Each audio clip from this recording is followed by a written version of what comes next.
Assalamualaikum warahmatullahi wabarakatuh. Balik lagi dengan kita Cola Sumaila di YouTube channel Sian TV Official. Inilah lintas Cakrawala.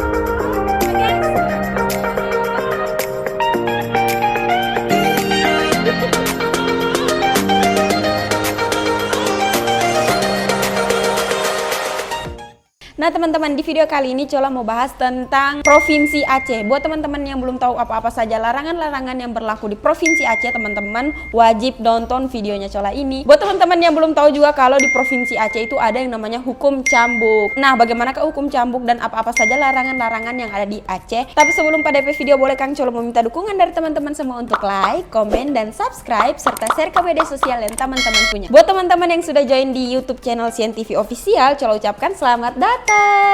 Mari kita orang ke videonya. Aceh merupakan salah satu provinsi yang ada di Indonesia yang diberi status daerah istimewa dan juga memiliki kewenangan otonomi khusus. Provinsi Aceh disebut sebagai daerah otonomi khusus karena mendapat pengakuan dari negara dan juga menghargai kebudayaan Islam yang sangat kental yang dipergunakan masyarakat Aceh di kehidupan sehari-harinya. Aceh terletak di ujung utara Pulau Sumatera dan merupakan provinsi paling barat di Indonesia. Aceh dianggap sebagai tempat dimulainya penyebaran Islam dan memainkan peran penting dalam penyebaran agama Islam di Asia Tenggara. Pada awal abad ke-17 nih teman-teman, kawasan Aceh ini dianggap negara yang paling terkaya, terkuat, termakmur yang ada di kawasan Selat Malaka. Sejarah Aceh diwarnai oleh kebebasan politik dan penolakan keras terhadap kendali orang asing, termasuk bekas penjajah Belanda dan pemerintah Indonesia. Nah teman-teman, jika dibandingkan dengan provinsi lain nih, provinsi Aceh ini sangat-sangat menjunjung tinggi yang namanya nilai agama. Presentasi penduduk muslimnya adalah yang tertinggi di Indonesia dan mereka itu menjunjung tinggi yang namanya syariat agama. Berbeda dengan provinsi lain yang ada di Indonesia nih teman-teman, Aceh ini memiliki otonomi yang diatur tersendiri karena alasan sejarah. Aceh ini teman-teman memiliki sumber daya alam yang sangat kaya termasuk minyak bumi dan gas alam. Sejumlah analis memperkirakan cadangan gas alam yang ada di Aceh itu yang terbesar di dunia. Nah teman-teman, di sini teman-teman masih ingat tidak kejadian yang tahun 2004 Aceh mengalami gelombang tsunami di pesisir barat pada tahun 2004 itu memakan sekitar 170.000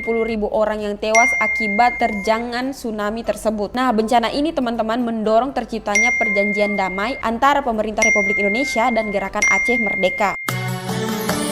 Nah, Aceh ini pertama kali dikenal dengan nama Aceh Darussalam pada tahun 1511 sampai 1945. Provinsi ini teman-teman dibentuk pada tahun 1956 dengan nama Aceh, sebelum diubah menjadi Daerah Istimewa Aceh pada tahun 1959 sampai 2001. Sempat juga nih teman-teman diberi nama Nangro Aceh Darussalam pada tahun 2001 sampai dengan 2009. Dan akhirnya kembali ke nama Aceh pada tahun 2009. Sebelumnya teman-teman nama Aceh itu bisa ditulis ini, bisa juga ditulis ini, dan juga bisa ditulis ini. Nah teman-teman, sekarang kita masuk di hukum jinayat. Seperti yang Cola bilang tadi di awal, kalau hukum jinayat ini adalah hukum cambuk yang berlaku di Provinsi Aceh. Provinsi Aceh merupakan satu-satunya provinsi yang ada di Indonesia menerapkan syariat Islam yang mengacu pada ketentuan hukum pidana syariat Islam yang disebut dengan hukum jinayat. Nah teman-teman, undang-undang yang menerapkannya ini disebut dengan Kanun Aceh nomor 6 tahun 2014 tentang hukum jinayat. Meskipun sebagian besar hukum Indonesia yang sekuler tetap diterapkan di Aceh, pemerintah provinsi dapat menerapkan beberapa hukum tambahan yang bersumber dari hukum pidana Islam. Pemerintah Indonesia secara resmi mengizinkan menerapkan peraturan daerah. Tetapi nih teman-teman, Provinsi Aceh ini mendapatkan otonomi khusus dengan tambahan izin untuk menerapkan hukum yang berdasarkan dengan syariat Islam sebagai hukum formal. Nah ini teman-teman, ada beberapa pelanggaran yang diatur menurut hukum pidana Islam yang meliputi produksi, distribusi, konsumsi minuman beralkohol, perjudian, perzinaan, hubungan seks di luar nikah, dan juga seks sesama jenis. Nah jadi teman-teman, setiap pelanggar itu akan dikenakan hukuman baik itu cambuk, denda maupun kurungan. Nah teman-teman, selain hukum jinayat, sempat juga pada tahun 2009 nih hukum rajam itu sempat diperkenalkan di Provinsi Aceh, tapi tidak diberlakukan karena tidak mendapatkan izin. Kalau teman-teman belum tahu, hukum rajam ini adalah hukum yang pelakunya itu ditanam di tanah setengah badan kemudian dilemparkan pakai batu sampai pelakunya itu meninggal. Setelah mundurnya Presiden Soeharto, Indonesia itu memberikan wewenang lebih banyak lagi kepada pemerintah daerah. Desentralisasi diatur oleh undang-undang yang dikeluarkan pada tahun 1999 dan 2004. Nah teman-teman, kedua undang-undang ini mengizinkan pemerintah daerah itu untuk mengeluarkan peraturan daerah asalkan nih teman-teman tidak bertentangan dengan undang-undang yang lebih tinggi. Selain itu, Aceh juga diberikan otonomi khusus setelah berakhirnya pemberontakan di provinsi tersebut pada tahun 2005. Undang-Undang Nomor 11 Tahun 2006 tentang penyelenggaraan keistimewaan Provinsi Daerah Istimewa Aceh bahkan menjadikan penerapan hukum Islam sebagai kewajiban pemerintah Aceh. Di tingkat nasional itu teman-teman hanya 3 jenis hukum yang berlaku di Indonesia, yaitu perdata, pidana, dan juga dagang. Sedangkan di luar Aceh pengaruh hukum Islam itu hanya terbatas pada hukum perdata. Seperti ini teman-teman, hal-hal yang berkaitan dengan perkawinan, warisan, dan juga wakaf. Selain itu, hukum Islam juga memengaruhi hukum dagang dalam bidang perbankan syariah. Sumber hukum perdata dan dagang lainnya adalah Kitab Undang-Undang Hukum Perdata dan Adat. Hukum jinayat pertama kali diberlakukan di Aceh lewat Kanun Nomor 11 Tahun 2002 yang kebanyakan dimana isinya ini bersifat simbolis. Nah, pada tahun 2003 terdapat perda-perda lainnya yang disahkan seperti Kanun Nomor 12 tentang minuman khamar dan sejenisnya, Nomor 13 tentang maisir atau perjudian, dan Nomor 14 tentang khalwat atau perbuatan sembunyi-sembunyi antara 2 orang atau lebih yang bukan mahramnya. Nah, pada tahun 2009 nih teman-teman, DPRA itu menyetujui hukum kanun yang semakin menambah lagi hukum jinayat yang ada di daerah Aceh. Tetapi nih teman-teman, gubernur yang menjabat kala itu yaitu Irwandi Yusuf itu menolak menandatangani kanun karena ia itu menolak klausul tentang hukum rajam. Nah, perda ini memerlukan persetujuan dari legislatif dan eksekutif. Sehingga penolakan ini secara otomatis membuat hukum tersebut tidak berlaku. Nah, pada tanggal 27 September 2014, DPRA mengesahkan Kanun Nomor 6 yang merevisi kanun yang sempat ditolak pada tahun 2009 dan akhirnya menghapuskan klausul rajam. Nah, kalau klausul rajam ini yang tadi Cola bilang kalau ada seorang pelaku yang ditanam setengah badan di tanah kemudian dilempar pakai batu sampai ia meninggal, itu yang namanya hukum rajam. Gubernur Saini Abdullah yang menjabat pada saat itu akhirnya menandatangani perda tersebut pada 23 Oktober 2014 dan perda ini mulai berlaku setahun kemudian pada 23 Oktober 2015. Nah, dalam kanun-kanun yang dikeluarkan pada tahun 2003, pelanggar dapat dijatuhkan hukuman cambuk dengan rotan sebanyak maksimal 40 kali. Tetapi di teman-teman, pada kenyataannya cambukan yang diberikan itu jarang melebihi dari 12 kali. Namun perda pada tahun 2014 itu menetapkan batasnya itu minimal 40 kali cambukan dan maksimalnya itu 150 kali cambukan.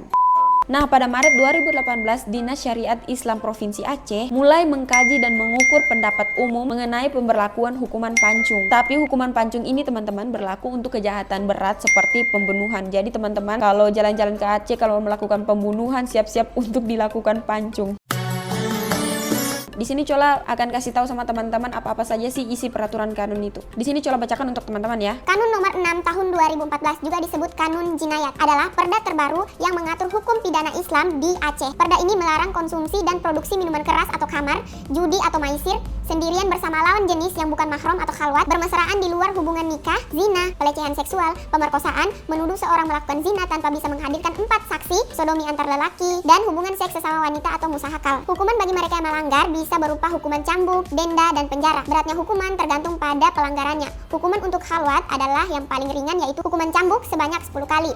Penjara 10 bulan atau denda 100 gram emas. Hukuman paling berat adalah untuk pemerkosa anak. Hukumannya 150 sampai 200 kali cambuk, 150 sampai 200 bulan penjara atau denda sebesar 1.500 sampai 2.000 gram emas. Yang menentukan hukuman mana yang dijatuhkan adalah hakim. Jadi teman-teman, yang menentukan hukuman ini adalah hakim ya teman-teman, bukan masyarakat ataupun orang-orang yang memberi sanksi itu, bukan.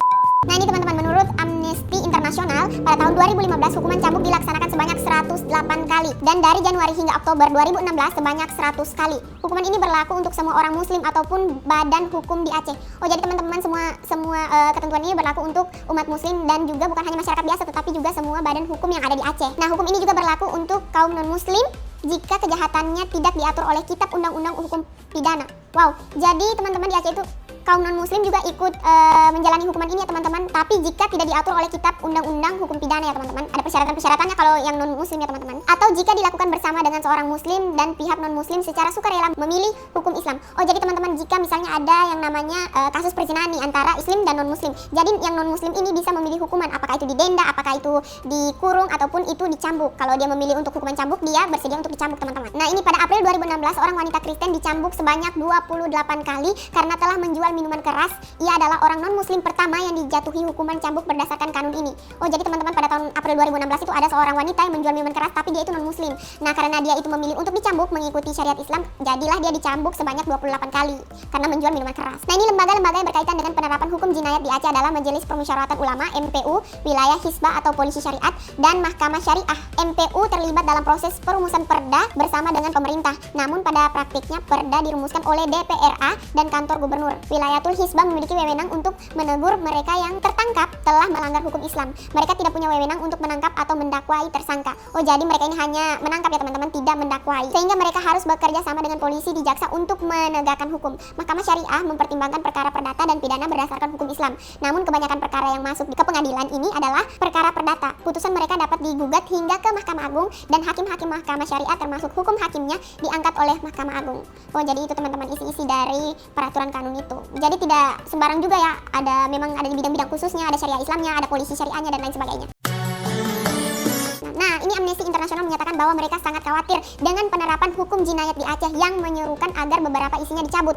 Jadi Amnesty International ini mereka itu khawatir nih teman-teman kalau hukum jinayat ini diberlakukan di Aceh. Mereka itu menyerukan agar beberapa isinya itu dicabut karena mungkin mereka khawatir. Nah, mereka ini mengatakan bahwa cambuk dengan rotan dapat dianggap sebagai tindak penyiksaan dan bertentangan dengan Undang-Undang Dasar 1945 dan hukum hak asasi manusia internasional, dan juga dapat menyebabkan luka fisik dan kejiwaan jangka panjang. Jadi itu kekhawatiran dari Amnesty International. Nah, selain itu Amnesty International menentang kriminalisasi hubungan seks di luar nikah atas dasar suka sama suka karena dianggap melanggar hak atas privacy. Nah, ini ada juga tanggapan dari Organisasi Solidaritas Perempuan mengatakan bahwa perda syariat di Aceh diskriminatif karena menempatkan perempuan sebagai korban. Ya jelas ya, namanya juga ini perlindungan perempuan, perlindungan anak. Mereka pasti menentang kalau hukuman-hukuman yang seperti ini. Selain itu, perlindungan terhadap perempuan di perda ini juga dianggap minim. Apabila ada perempuan yang menjadi korban pemerkosaan, beban pembuktiannya sangat sulit, sementara pelakunya bisa lepas dari tuduhan dengan 5 kali sumpah. Nah, ini ada juga tanggapan dari seorang pakar hukum dari University Maliku Saleh yang bernama Hamdani, berpendapat bahwa rakyat Aceh punya hak untuk menerapkan hukum Islam sebagai bagian dari kebebasan beragama. Iya, memang mereka ada kebebasan dari hukum syariat Islam ya, sebagai mereka kebebasan beragama. Dan menurutnya perda ini juga sah secara hukum karena Undang-Undang Indonesia mengizinkan pemerintah Aceh menerapkan hukum syariat. Memang Undang-Undang Syariat Aceh ini mengizinkan pemerintah Aceh itu menerapkan syariat Islam, teman-teman. Jadi itu sudah ketetapannya begitu loh. Nah, ini ada juga tanggapan dari Munawir Jalir dari Dinas Syariat Islam menambah kritik yang mengatakan bahwa perda ini melanggar hak asasi manusia ataupun hukum yang ada di Indonesia dan Aceh, dan ia mengajak para praktiknya untuk mengajukan judicial review apabila perda tersebut memang tidak sesuai. Wow, banyak yang pro kontra juga ya teman-teman. Ada juga dari Direktur Eksekutif Amnesty Indonesia, Usman Hamid, mengatakan polisi syariah memantau perilaku publik yang menegakkan aturan, termasuk dalam kaitannya dengan pakaian perempuan. Mereka juga yang dapat dikenai hukuman cambuk di hadapan publik ialah yang melakukan pelanggaran seperti seks atau gay dihukum hingga 100 kali cambukan, zina, melakukan hubungan seks di luar pernikahan, perjudian, dan juga penjualan serta konsumsi alkohol. Nah, ini juga ada tanggapan menurut Human Rights Watch. Pada tahun 2016 atau tahun pertama saat hukum Islam diterapkan di Aceh, ada sebanyak 339 orang termasuk 39 wanita dicambuk. Itu pada tahun 2016 ya teman-teman, sudah 339 orang yang dicambuk termasuk 39 orang wanita. Usman melanjutkan hukum syariah di Aceh memang adalah KUHP Islam Aceh atau penggunaan hukuman fisik yang menjunjung tinggi pandangan Islam di Aceh. Namun begitu, ia mengatakan praktik cambuk tersebut telah menarik perhatian kalangan masyarakat internasional. Benar teman-teman, benar yang dikatakan Usman ini. Kalau memang hukuman cambuk yang ada di Indonesia ini sangat-sangat menarik perhatian dari berbagai daerah ya teman-teman. Ada yang pro, ada yang kontra, dan lain sebagainya. Nah teman-teman, akhirnya kita masuk di peraturan-peraturan yang diberlakukan di Aceh. Yang pertama, pramugari di Aceh itu wajib menggunakan hijab. Nah jadi teman-teman, setiap pramugari atau pesawat yang mendarat di Bandara Sultan Iskandar Muda Blan Bintang Aceh Besar Aceh itu harus mengikuti peraturan yang ada di Aceh, di mana pramugarinya itu teman-teman harus menggunakan hijab. Lalu bagaimana yang non-muslim? Yang non-muslim itu dimaklumi ya teman-teman, boleh saja tidak menggunakan hijab, tetapi yang muslim harus menggunakan hijab pada saat mendarat di bandara Aceh tersebut. Nah, agar supaya semua maskapai itu menghormati syariat Islam yang berlaku di Aceh sesuai dengan Undang-Undang Nomor 44 Tahun 1999 tentang penyelenggaraan keistimewaan Provinsi Daerah Istimewa Aceh. Tetapi teman-teman, itu hanya berlaku untuk yang muslim saja ya. Yang non-muslim itu dimaklumi dan tidak dipaksakan juga teman-teman. Dan yang kedua, dilarang menggunakan celana ketat untuk perempuan dan celana pendek untuk laki-laki. Nah, jadi teman-teman, di Aceh itu ada yang namanya polisi polisi syariat. Polisi syariat itu adalah polisi yang memberhentikan pengendara di jalan untuk menilang siapa saja sih perempuan-perempuan yang menggunakan celana jeans ketat atau laki-laki yang menggunakan celana pendek. Seperti yang kita ketahui kalau aurat laki-laki itu dari pusar sampai dengan lutut. Jadi lutut itu termasuk aurat ya teman-teman. Jadi buat teman-teman yang jalan-jalan ke Aceh, siap-siap nih kena razia kalau teman-teman menggunakan celana pendek. Bagi perempuan juga, kalau teman-teman yang menggunakan celana ketat jeans untuk perempuan, siap-siap untuk ditilang di Aceh ya teman-teman. Nah, polisi syariat ini memberhentikan laki-laki yang menggunakan celana pendek. Mereka itu kemudian disisihkan di tepi jalan, kemudian diberikan surat peringatan. Begitu teman-teman. Kalau ada yang melawan nih teman-teman, siap-siap dikenai sanksi atau didenda. Nah, buat teman-temannya yang dirazia karena menggunakan jeans yang ketat, mereka itu akan ditepikan di pinggir dan juga diberikan surat peringatan dan diberikan sarung dan juga jilbab untuk menutupi aurat mereka. Wow, unik ya teman-teman. Yang ketiga, melarang perayaan tahun baru. Seperti yang kita ketahui nih teman-teman, di syariat Islam itu tidak ada yang namanya perayaan tahun baru. Nah, begitu juga yang diberlakukan di Provinsi Aceh ini. Tidak ada yang namanya perayaan tahun baru, tidak ada yang namanya peniupan trompet, tidak ada yang namanya pemetasan kembang api, kemudian tidak ada yang namanya memakai topi yang sejenis tahun baru seperti itu teman-teman. Tidak ada namanya di Provinsi Aceh. Nah, kalau di Indonesia masih ada yang namanya perayaan tahun baru nih teman-teman, tetapi di Aceh itu sama sekali tidak ada yang namanya perayaan tahun baru.